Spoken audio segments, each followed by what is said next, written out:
Hello मेरे प्यारे बच्चों, कैसे हैं आप सब। उम्मीद करते हैं कि बहुत मज़े में होंगे और अपनी पढ़ाई अच्छे तरीके से कर रहे होंगे। मेरे प्यारे बच्चों, इसके पिछले क्लास में हम सीखे थे वास्तविक संख्याओं से संदर्भित कुछ संख्याओं के बारे में हम अध्ययन किए थे, जैसे प्राकृतिक संख्या क्या है, पूर्ण संख्या क्या है, पूर्णांक संख्या क्या है, इंटीजर्स तक व्याख्या की गई थी। इसके बाद आज के इस वीडियो में, आज के इस टॉपिक में, आज के इस क्लास में हम सीखेंगे कि सम संख्या क्या होती है, विषम संख्या क्या होती है, भाज्य क्या होती है, अभाज्य संख्या क्या होती है। इन संख्याओं की चर्चा करेंगे और इनसे संदर्भित जितने भी महत्वपूर्ण प्रश्न हैं उसकी व्याख्या आज के इस क्लास में की जाएगी। तो आइए शुरू करते हैं आज का यह क्लास सम संख्या के बारे में। तो पहले हम ये जानते हैं कि सम संख्या क्या है। देखिए बेटा, सम संख्या किसे कहते हैं, लगभग ये सबको पता होगा। सम संख्या को हम इंग्लिश बोलते हैं इवन नंबर्स। सम संख्या किसे कहते हैं आप ये जानते हैं कि जो संख्या 2 से विभाजित हो जाती है, ठीक है, 2 से विभाजित होने वाली सभी संख्याएं क्या कहलाती हैं, सम संख्या कहलाती हैं। तो इसके डिफिनीशन में आप ये लिख सकते हैं कि जो संख्याएं किससे विभाज्य होती हैं, 2 से विभाज्य हो जाती हैं। याद रखिएगा, बस इतना आप जानते रहे, जो संख्याएं 2 से विभाज्य होती हैं वह संख्या क्या कहलाती है, सम संख्या कहलाती है। ठीक है, जैसे में आप लिख सकते हैं 2, 4, 6, 8, 10, 12, ये डाट डाट लिखते चले जाइए आपका अनंत तक। 2 के अंतर से संख्याएं लिखी जा रही हैं। अब आप देख रहे हैं 2 जो है 2 से विभाज्य होगा, 4 भी 2 से विभाज्य होगा, 6 भी 2 से विभाज्य होगा, 8 भी होगा, 10 भी होगा, 12 भी होगा। ये सभी संख्याएं 2 से विभाज्य होंगी, इसलिए इन संख्याओं को हम क्या कहेंगे, सम संख्या कहते हैं। एक चीज़ ध्यान दीजिएगा, इसमें आप देख रहे हैं सम संख्या में सबसे छोटी सम संख्या आपको क्या दिख रही है, 2 दिख रही है, कि 2 सबसे छोटी सम संख्या है। और सबसे बड़ी अगर आप देखते हैं तो वो इनफाइनाइट हो जाती है, अनंत हो जाती है। ठीक है, लेकिन आप जानते रहे सबसे छोटी सम संख्या क्या है, 2 होती है। और एक चीज़ और जानते रहिए, जैसे अब आप देख रहे हैं यहाँ पर अंतिम संख्या लिखा है 12 लिखा है, उसके पहले 10 लिखा है, उसके पहले 8 लिखा है, तो संख्याएं क्या हो रही हैं कि 2 अंक घटता जा रहा है। जैसे 12 में से 2 कम हुआ 10, 10 में से 2 कम हुआ 8, 8 में से 2 कम हुआ 6, 6 में से 2 कम हुआ 4, 4 में से 2 कम हुआ 2। अगर 2 में से 2 कम करेंगे तो क्या हो जाएगा, 0 आएगा। याद रखिएगा, अगर 2 में से 2 माइनस किया जाए तो क्या होगा, 0 होगा। इसका मतलब हम ये कह सकते हैं कि शून्य क्या है, शून्य भी एक सम संख्या है। याद रखिएगा, अगर आपसे कहा जाए कि शून्य क्या है, सम है कि विषम है, तो आप जानते रहिए शून्य क्या है, शून्य भी एक सम संख्या है। वैसे सबसे छोटी सम संख्या 2 ही मानी जाती है, लेकिन यहाँ पर शून्य को भी हम सम की श्रेणी में रख सकते हैं, विषम नहीं कह सकते। ठीक है, क्योंकि जो इसमें प्रॉपर्टी दिख रही है आपको, 2 के डिफरेंस से हो रहा है, 2 घटता जा रहा है, वैसे इस हिसाब से देखा जाए तो शून्य क्या है, सम संख्या है। और एक चीज़ और याद रखिएगा, इसमें आप दूसरी चीज़ आप नोट रखिएगा कि सम संख्याओं का, याद रखिएगा, सम संख्याओं का योग करिए, चाहे आप अंतर करिए, चाहे गुणा करिए, सदैव क्या होगा, सदैव सम होता है। याद रखिएगा, सदैव सम होता है। सम संख्याओं का योग, अंतर और गुणा सदैव सम होता है। जैसे सम संख्या का मतलब आप लेते हैं, हम सम संख्या ले लिए, मान लीजिए 12 ले लिए, ध्यान दीजिएगा, और एक सम संख्या यहाँ हम ले लेते हैं 6 ले लेते हैं। अब 12 है, 6 है, 12 भी सम है, 6 भी सम है। अब बताइए, अगर हम 12 और 6 जोड़ेंगे तो कितना होगा, 12 और 6 जोड़ेंगे तो 18 होगा। तो 18 क्या है यहाँ पर, 18 भी तो सम है। अगर हम 12 में से 6 घटाएंगे तो 6 होगा, ये भी क्या है, सम है। अगर हम 12 में 6 का गुणा करेंगे तो 72 होगा, यानी 72 हो जाएगा। तो 72 भी आपको क्या है, सम है। ध्यान दीजिएगा, तो दो संख्या, कोई भी दो सम संख्या, दो लीजिए चाहे दो से अधिक लीजिए, सम संख्याओं का हमेशा जोड़ क्या होता है, सम ही होता है। अंतर क्या होता है, सम ही होता है। और गुणा क्या होता है, सम ही होता है। जैसे अभी हम ले लें 8 ले लें और 4 ले लें या 6 ले लें, 8 और 6 दोनों क्या है, 8 भी सम संख्या है, 6 भी सम संख्या है। अगर इनको जोड़ेंगे तो 8 और 6 14, वो भी सम संख्या होगी। अगर हम 8 में 6 घटाएंगे 2 आएगा, वो भी सम संख्या होगी। अगर हम 8 में 6 का गुणा करते हैं तो 8 6 48, वो भी सम संख्या होगी। इसका मतलब हम कह सकते हैं कि सम संख्याओं का योग हो चाहे गुणा हो चाहे अंतर हो, सदैव क्या होता है, सम होता है। यहाँ तक बात क्लियर हुई। ठीक, इसमें कभी कभी क्वेश्चन ऐसे देता है, जैसे यहाँ पर दिया कि यदि ए और बी दो सम संख्या है जहां a is greater than b। ध्यान दीजिएगा, क्वेश्चन ऐसे हैं, इंपॉर्टेंट क्वेश्चन है, पूछता है यदि a और b दो सम संख्या है जहां a is greater than b, तो इसमें पूछ लेगा तो a माइनस b होगा।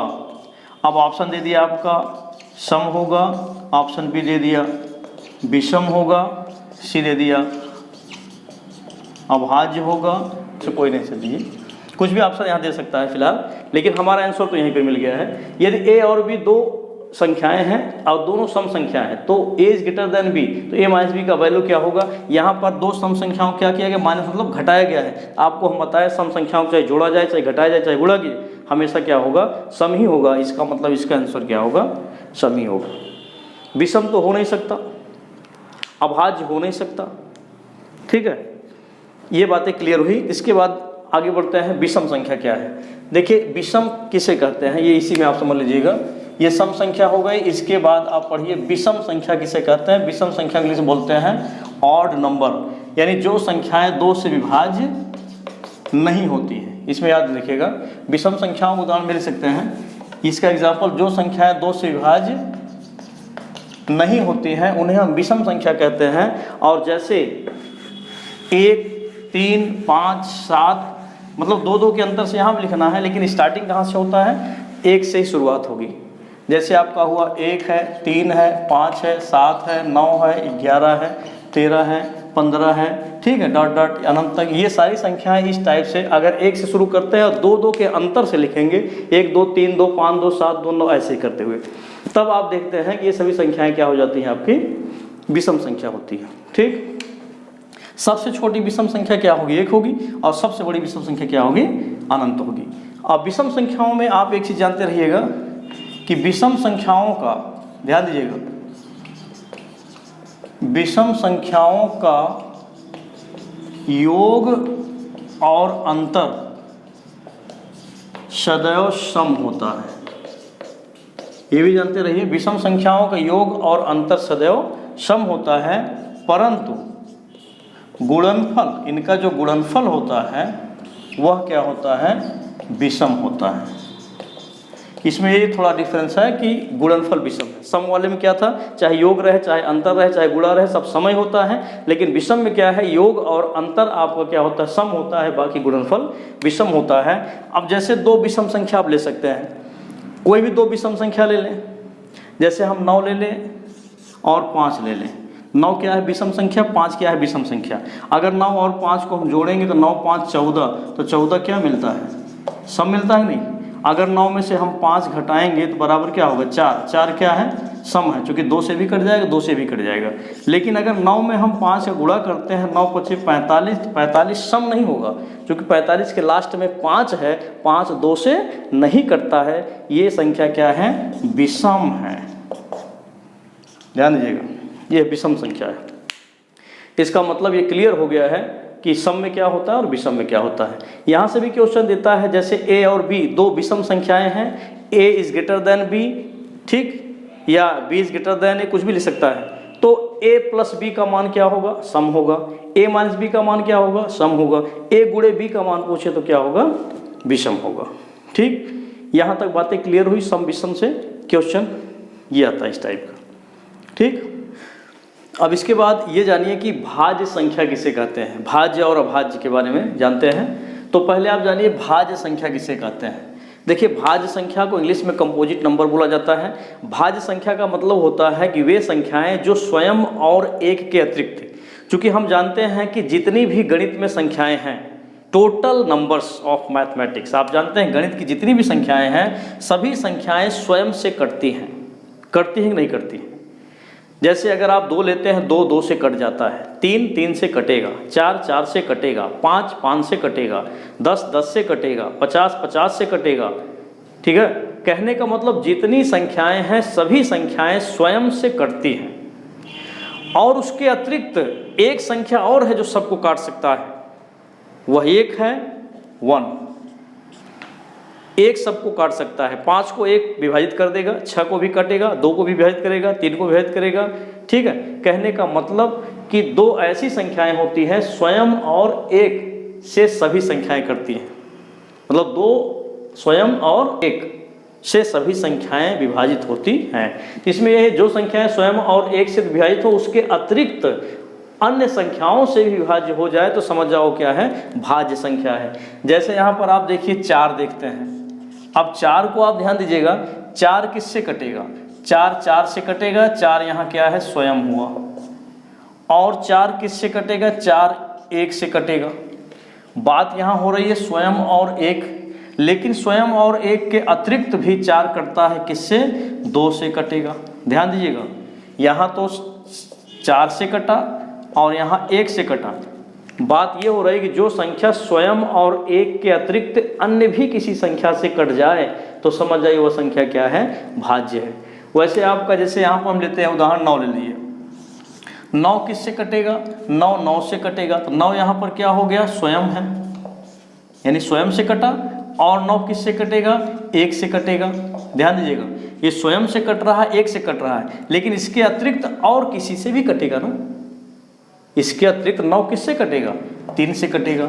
इसका मतलब जो संख्याएं स्वयं और 1 के अतिरिक्त और भी किसी संख्या से कट जाए वो संख्या भाज्य होती है। समझ में आया कि नहीं आया। जैसे अभी हम लेते हैं 12 को लेते हैं, 12। अब देखिए 12 स्वयं से कटेगा, 12 तो स्वयं से कटेगा, 12 क्या है, स्वयं, सभी संख्याएं स्वयं से कटती हैं। और 12 1 से भी कटेगा, 12 स्वयं से कटा, 12 1 से कटा। इसके अतिरिक्त 12 किससे कटेगा, इसके अतिरिक्त 12 2 से भी कटेगा, 3 से भी कटेगा, 4 से भी कटेगा, 6 से भी कटेगा। 12 2 से कटेगा, 2 छंग 12, 3 चौक 12, 4 3 12, 6 2 12। कहने का मतलब कि जो संख्या स्वयं और 1 के अतिरिक्त अन्य संख्याओं से भी विभाज्य हो जाए या कट जाए, ऐसी संख्या को भाज्य संख्या कहते हैं। इतनी बात तो क्लियर हो गई होगी कि भाज्य संख्याओं की पहचान आप आसानी से कर सकते हैं।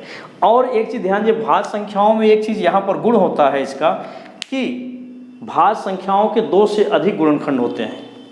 भाज्य संख्याओं के अगर पूछा जाए कितने गुणनखंड होते हैं तो आप कहेंगे 2 से अधिक। कैसे 2 से अधिक, देखिए स्वयं और 1 इनको मिला देंगे तो 2 हुआ, ये 2 के अतिरिक्त इससे भी कट जा रहा है। इसका मतलब इसके कितने, अगर हम देखें 4 के, देखें 4 के कितने गुणनखंड हुए, 4 का गुणनखंड 1 भी है, 2 भी है और 4 भी है।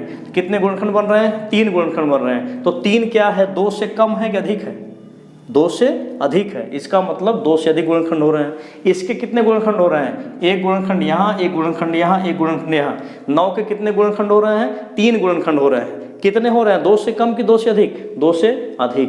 12 के कितने गुणनखंड हो रहे हैं, 1 यहाँ 1 यहाँ 2, फिर देखिए यहाँ पर 3 4 5 6, ये 12 के गुणनखंड कितने हुए, 6 गुणनखंड हुए।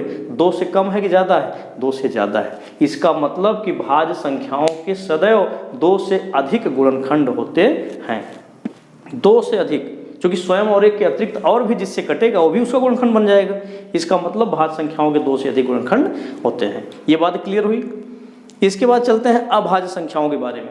देखिए अभाज्य में आप यहीं से समझ लीजिएगा, ये भाज्य के आगे आप आ लगा दीजिए, अभाज्य, और यहाँ पर अभाज्य संख्या को हम इंग्लिश बोलते हैं prime number, PRIM, prime number. इसके डिफिनीशन कर सकते हैं, जो संख्याएं स्वयं और 1 के अतिरिक्त अन्य संख्याओं से, अब यहाँ पर विभाज्य लेकिन यहाँ पर लिखेंगे अन्य संख्याओं से विभाज्य ना हो, अन्य संख्याओं से विभाज्य ना हो, उन्हें अभाज्य संख्या कहते हैं। उन्हें क्या कहेंगे, अभाज्य संख्या कहते हैं। अब इसका उदाहरण आप लिख सकते हैं, अभाज्य संख्याओं का उदाहरण में आप लिखेंगे जैसे 2 3 5 7 फिर 11, क्योंकि यहाँ पर 8 कटेगा, 9 भी कट जाएगा, 10 भी कट जाएगा, 11 किसी नहीं कटेगा, 13 17 19 और डॉट डॉट आप लिख दीजिए अनंत। तो ये सभी संख्याएं क्या हो रही हैं? अभाज्य संख्याएं हो रही हैं। और अभाज्य संख्याओं का गुण क्या होता है कि अभाज्य संख्याओं के, देखिए भाज्य में 2 से अधिक गुणनखंड होते थे, लेकिन अभाज्य संख्याओं के केवल 2 गुणनखंड होते हैं।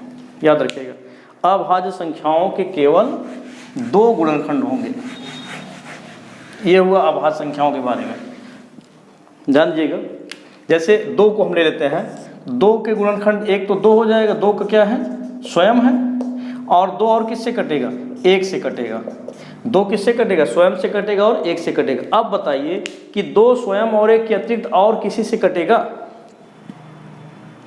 2 और किसी से कटेगा?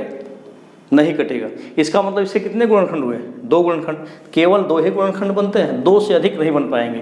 जैसे आप ले लेते हैं, हम 5 लेते हैं, तो 5 किससे कटेगा? 5 से कटेगा। 5 क्या हो गया यहाँ पर? स्वयं, और किससे कटेगा? 1 से कटेगा। स्वयं से कटेगा और 1 से कटेगा। अब ये बताइए, क्या 5 स्वयं और 1 के अतिरिक्त और किससे कटेगा? 5 का और कोई खंड बताइए, गुणनखंड। 2 से 3 से 4 नहीं कर पाएगा।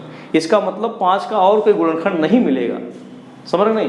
2 ही अंकों से या संख्याओं से कर सकता है, इसलिए इसके 2 ही गुणनखंड होते हैं। ये अभाज्य संख्या है। अगर बात आए कि सबसे छोटी अभाज्य संख्या क्या है, तो आप ध्यान दीजिएगा, यहाँ पर सबसे छोटी अभाज्य संख्या आपको क्या दिख रही है? 2 दिख रही है, ठीक है। तो अब ध्यान दीजिएगा कि सबसे छोटी, जैसे बोले सबसे छोटी अभाज्य संख्या या सम अभाज्य संख्या या ऋणोत्तर अभाज्य संख्या बराबर 2 होती है। याद रखिएगा, अगर ये पूछता है सबसे छोटी सम संख्या क्या है, ये सबसे छोटी अभाज्य संख्या, सबसे छोटी अभाज्य संख्या क्या है, तो 2 है। सबसे छोटी सम अभाज्य संख्या क्या है? 2 है, जो कि 2 क्या है? देखिए, सम भी है और अभाज्य भी है। यही एक संख्या है जो सम है, बाकी सभी संख्याएं विषम के साथ साथ अभाज्य है। ये सम और अभाज्य दोनों है, ठीक है। और इसको ऋणोत्तर अभाज्य भी कहा जाता है। सबसे छोटी ऋणोत्तर अभाज्य संख्या क्या है? यहाँ पर 2 है, ठीक है, क्योंकि ये क्वेश्चन टेट के एग्जाम में आया था, सबसे छोटी ऋणोत्तर अभाज्य संख्या क्या है। तो याद रखिएगा, 2 ही होता है, चाहे अभाज्य पूछे, चाहे सम है, चाहे ऋणोत्तर अभाज्य संख्या पूछता है, तो आपका उत्तर क्या होगा? 2 ही होगा। इसके बाद अब अगर पूछता है कि सबसे छोटी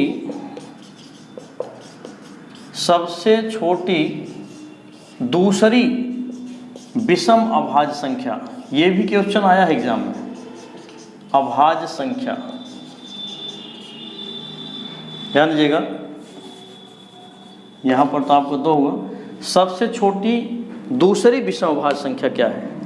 सबसे छोटी दूसरी विषम अभाज्य संख्या क्या है? अब आप ये बताइए, इसमें जो अभाज्य संख्याओं की श्रेणी में आप देख रहे हैं, पहली संख्या अभाज्य है लेकिन ये विषम नहीं है, ये क्या है? सम है। और ये 3 क्या है? यहाँ पर 3 क्या है? विषम है। यहाँ पर दिख रहा है ना स्पष्ट, 3 यहाँ पर आपको दिख रहा है विषम है। और 5 क्या है? 5 भी विषम है।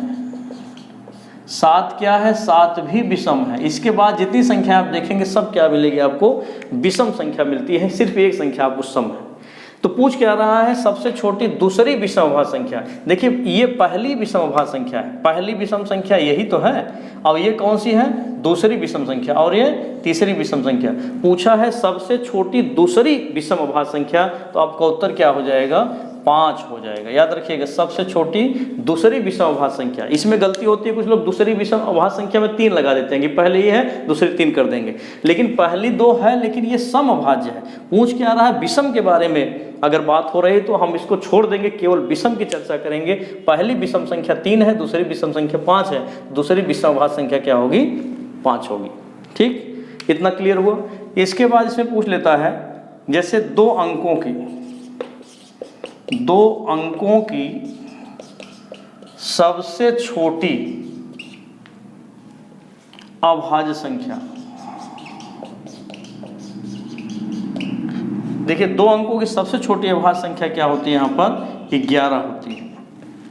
2 अंकों की सबसे छोटी, देखिए सबसे छोटी संख्या 2 अंकों की 10 होती है, लेकिन 10 तो कट जाएगा, 10 भाज्य है, अभाज्य नहीं है। और 10 के पहले 9 एक अंक हो जाता है, तो 10 के बाद 11 से छोटी अभाज्य संख्या 2 अंकों की नहीं है। तो 2 अंकों की सबसे छोटी अभाज्य संख्या क्या है 11 है। अगर आपसे ये पूछता है 2 अंकों की सबसे बड़ी अभाज्य संख्या, ध्यान दीजिएगा सबसे बड़ी अभाज्य संख्या की बात करता है, तब आपका उत्तर होगा 97 यानी 97 होता है। ये 2 अंकों की सबसे बड़ी संख्या है जो अभाज्य है। वैसे 2 अंकों की सबसे बड़ी संख्या 99 होती है, लेकिन वो तो भाज्य होगी ना। यहाँ पूछ रहा है अभाज्य संख्या 97 होगी, इसके बाद का 98 तो विभाज्य होगा, कट जाएगा, 99 भी कट जाएगा, और 100 तो आपका 3 अंक बन जाता है। तो आपका उत्तर क्या होगा 97।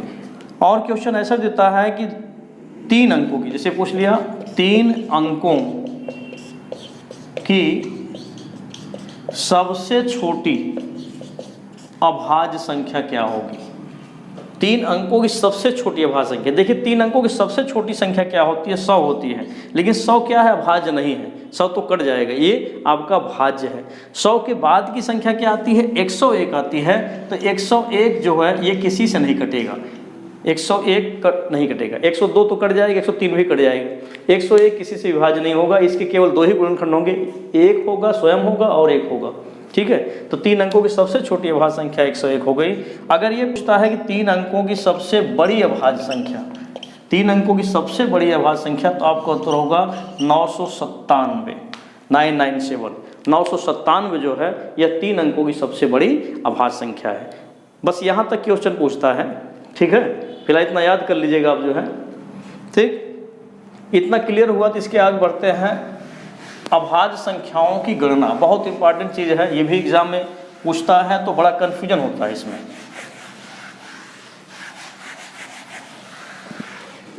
देखते अभाज्य संख्याओं की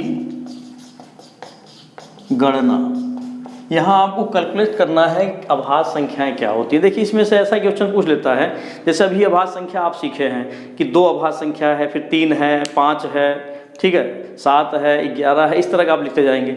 लेकिन अभी आपसे पूछ ले कि बताइए 1 से लेकर 50 के बीच में कुल कितनी अभाज्य संख्याएं होती हैं, 1 से 70 के बीच में कितनी अभाज्य संख्याएं होती हैं, 1 से लेकर 100 के बीच में कुल कितनी अभाज्य संख्याएं होती है। तो ऐसी अभाज्य संख्या आप काउंट करेंगे, गिनेंगे तो बहुत समय लगता है, ठीक। तो अभाज्य संख्याओं को आपको काउंट ना करना पड़े, इसके लिए आपको एक हम सरल सिंपल ट्रिक देते हैं।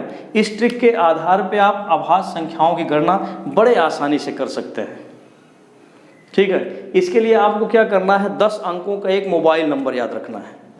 ये नंबर आपका है, ये ट्रिक आप याद रखिए, 44 22 32 23 21। 44 22 32 23 21 समझ लीजिए एक मोबाइल नंबर है 10 अंकों का, ठीक है। इसको याद करने से फ़ायदा क्या होगा कि आपको अभाज्य संख्या जो आप लिखते हैं लिखने की जरूरत नहीं पड़ेगी। ऐसे याद करिए 44 का आधा 22, 22 में 10 जोड़ देंगे 32, 32 को पलट देंगे 23, फिर 21, मतलब किसी भी तरीके से इसको आप याद कर लीजिए। याद करने से फ़ायदा क्या होगा, अभी देखिए जैसे क्वेश्चन पूछता है 1 से लेकर 10 के बीच में, 1 से लेकर 10 के बीच में कितनी अभाज्य संख्या होती है, 1 से 10 तक। अब 1 से 10 तक की अभाज्य संख्या आपको निकालना है, तो आप लिखेंगे क्या, 2 होगा, 3 होगा, फिर 5 होगा, 7 होगा, इसके बाद 9 तो कट जाएगा। इसका मतलब 1 और 10 के बीच में कितनी अभाज्य संख्या होगी, 1 2 3 4 अभाज्य संख्या।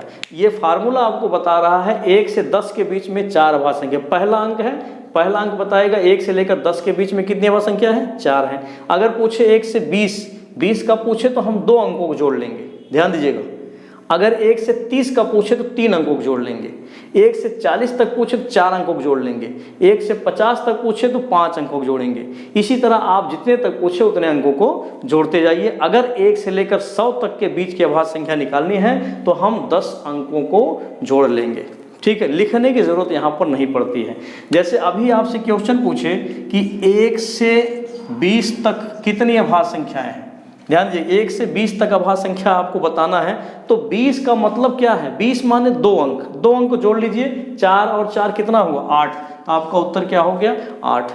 अब आपको लिखना नहीं पड़ा, नहीं तो आप 1 से 20 तक अभाज्य संख्या लिखते, क्या लिखते, 2 लिखते, 5 लिखते, 7 लिखते, फिर 11 लिखते, 13 हो गया, इसके बाद 17 हो गया, 19 हो गया, ठीक है, ये 3 भी यहाँ पर है, 2 3 5 7। अब काउंट करिए, 1 2 3 4 5 6 7 8, यहाँ देखिए 2 3, यहाँ 3 भी था, 3 5 7 11 13 17 19, तो कुल मिलाकर कितनी अभाज्य संख्या दिख रही हैं, 8 दिख रही, नहीं दिख रही, यहाँ 4 और 4 8, तो ये 8 संख्या आपको लिखने की जरूरत नहीं है, बस आपको यही ध्यान देना है कि 20 तक पूछे तो 2 अंकों को जोड़ लीजिए। सरल है कि नहीं? अभी नहीं समझ में आ रहा है? अगर आपसे पूछे 1 से 50 तक कितनी अभाज्य संख्याएं हैं,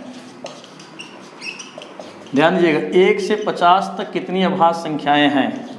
अभी ये आपका क्वेश्चन आया कि 1 से 50 तक कुल कितनी अभाज्य संख्या है, तो आप इसका आंसर क्या करेंगे, 1 से 50 तक की अभाज्य संख्या लिखेंगे नहीं, लिखने में बहुत टाइम आपका जाता है और एग्जाम में इतना ज़्यादा आपके पास समय नहीं रहता है, तो आपको 50 का मतलब कितने अंकों को जोड़ना है, 5 अंकों को जोड़ना है। 5 का मतलब आप यहाँ से इतना जोड़ लीजिए, 5 अंक हुआ, 3 2 5, 4 4 8 2 10 2 12 3 15, इसका मतलब इसका आंसर कितना हो गया, 15। अगर आप 1 से 50 तक की अभाज्य संख्या को लिखेंगे तो 15 संख्याएं ही आएंगी, और हो सकता है उसमें एक आध संख्या छूट भी जाए, आपसे गलती हो सकती है, लेकिन स्ट्रिक्ट में कोई गलती नहीं होगी।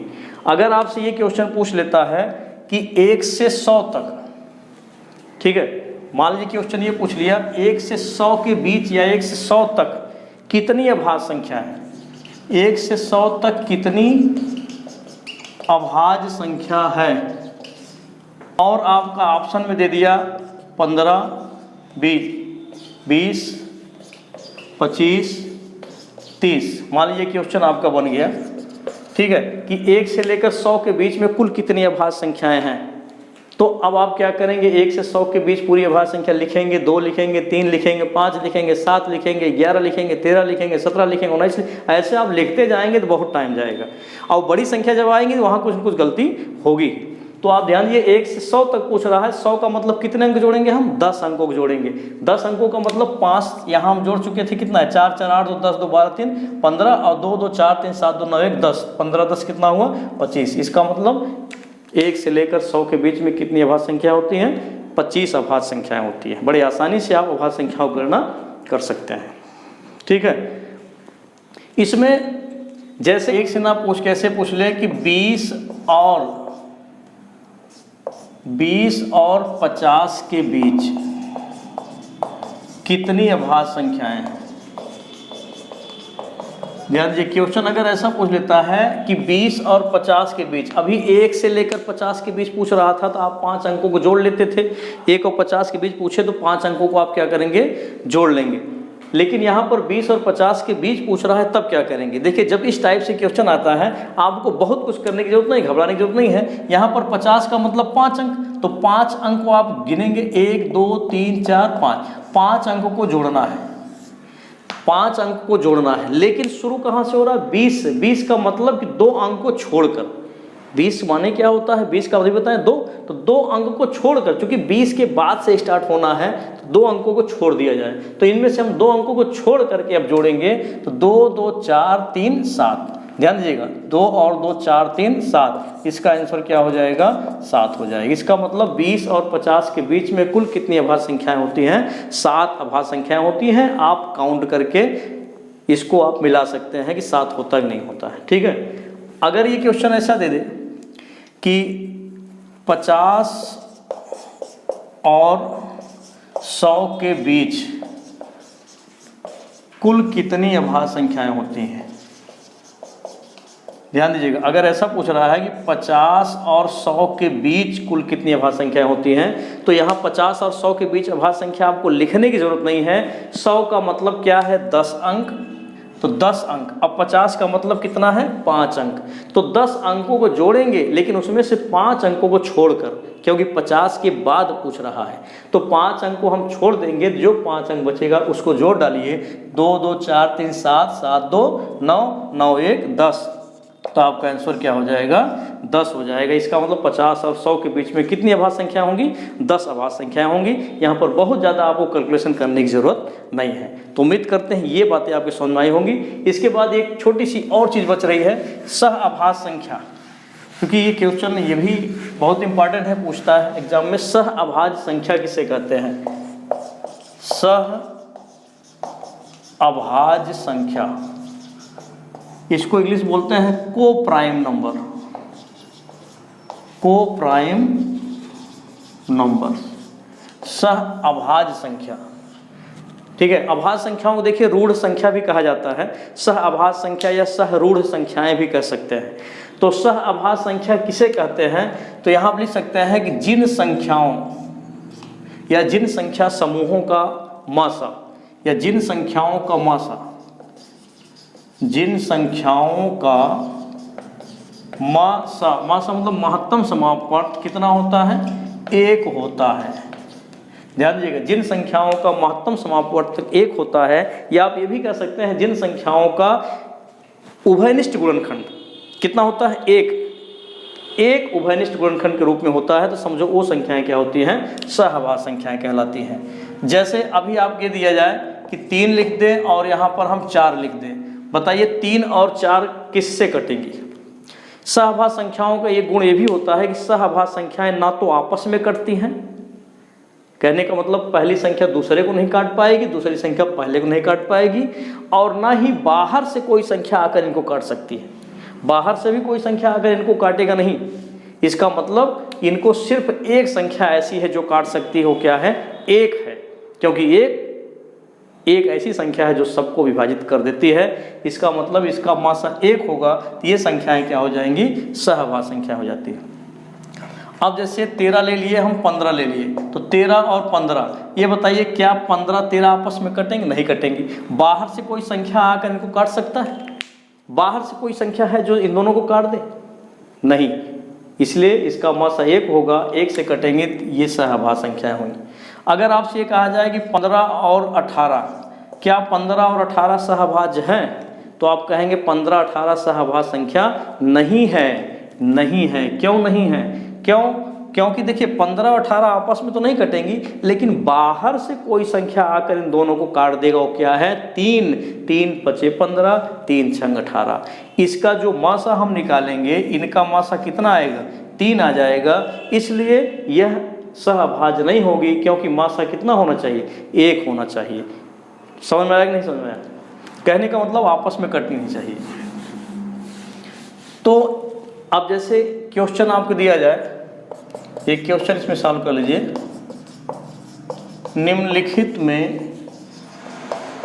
कौन सहअभाज्य नहीं है?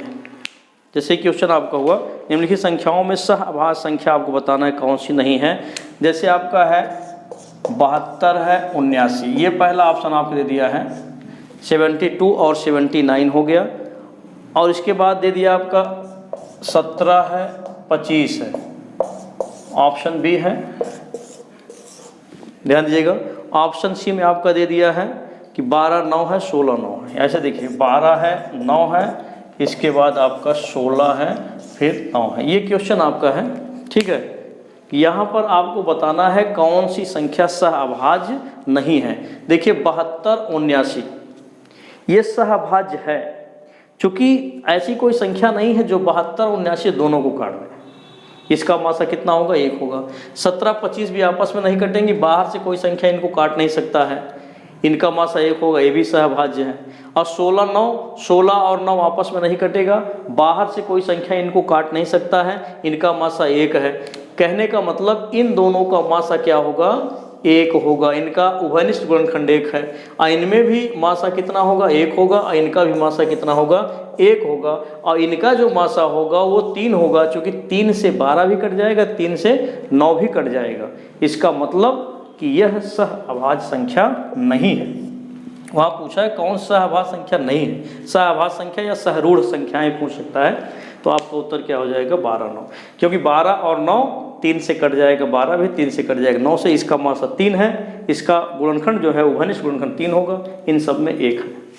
ठीक, तो उम्मीद करते हैं आज की बातें आपके समझ में बेहतर रूप से आई होंगी, और जो भी चीज़ें आपको थोड़ा दिक्कत हो रही हों, क्लास में अगर कोई बातें नहीं समझ में आ रही हैं या कोई कमी आपको महसूस हो रही हो, तो आप कमेंट बॉक्स में जा कर के कमेंट करके ज़रूर बता दिया करें, और मैं कोशिश करूँगा उसमें ज़्यादा से ज़्यादा सुधार लाने की, क्योंकि हमारा उद्देश्य है आप अपने लक्ष्य को प्राप्त करें। आपके लक्ष्य को प्राप्त करने के लिए हम पूरी तरह से समर्पित रहेंगे, और जो भी कमियाँ आएँ, जो भी दिक्कतें आएँ, कृपया करके आप कमेंट करके आप अपनी समस्या को बता सकते हैं। नमस्कार, धन्यवाद।